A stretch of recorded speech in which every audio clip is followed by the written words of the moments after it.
আচ্ছা, এইবার বাংলার বিধানসভা নির্বাচনে কাকে জয়ী হিসাবে দেখতে চান আপনি? নরেন্দ্র মোদী। নরেন্দ্র মোদী তো 2014 থেকে প্রধানমন্ত্রী আছে আমাদের ভারতবর্ষের, কি করেছে আজ পর্যন্ত যে আপনি দেখতে চান? সবকিছু তো করেছে, কি করেনি বলো? তো তিনটা জিনিসের নাম করুন আপনি। আমার এখন মনে আসছে না।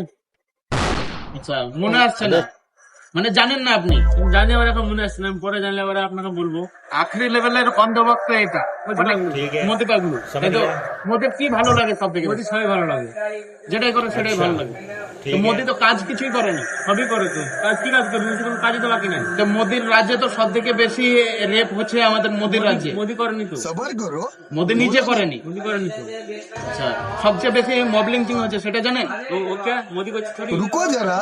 আচ্ছা, মানে মোদি রেপ করেনি, মোদি মব লিঞ্চিং করেনি, তাই বলে মোদিকে ভোট দেবে। কিন্তু কেন্দ্রীয় তো ওরই তো সরকার। রাজ্যে তো আরো কিন্তু সব বাঁচতে চাই বিজেপি তাই। বাঁচতে চাই বিজেপি তাই। একদম।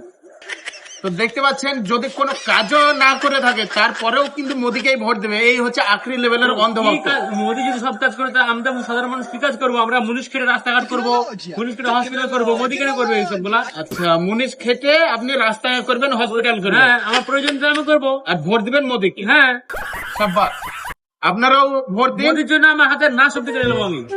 আচ্ছা আচ্ছা, একদম বড় মাপের অন্ধভক্ত দেখতে পাচ্ছেন। মুনিশ খেটে রাস্তা করবে, হসপিটাল করবে, তারপরেও মোদিকে ভোট দিবে। একদম মোদির জন্য নাচ শব্দ কেটে নিবে। একদম। কোনো বড় মাপের ভাই আপনি অন্ধভক্ত।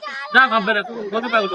আপনার এখানে দিমাগ নেই, গোবর ভরা আছে জানেন? আপনি যা ভাববে আপনি গোবর খান, খেতে হবে, খেতেও হবে, মোদির জন্য খাবেন। বললেই খেতে হবে, মোদী বললেই খেতে হবে। তো মোদি বলছে গোবর খেতে, খাবেন? খাবো।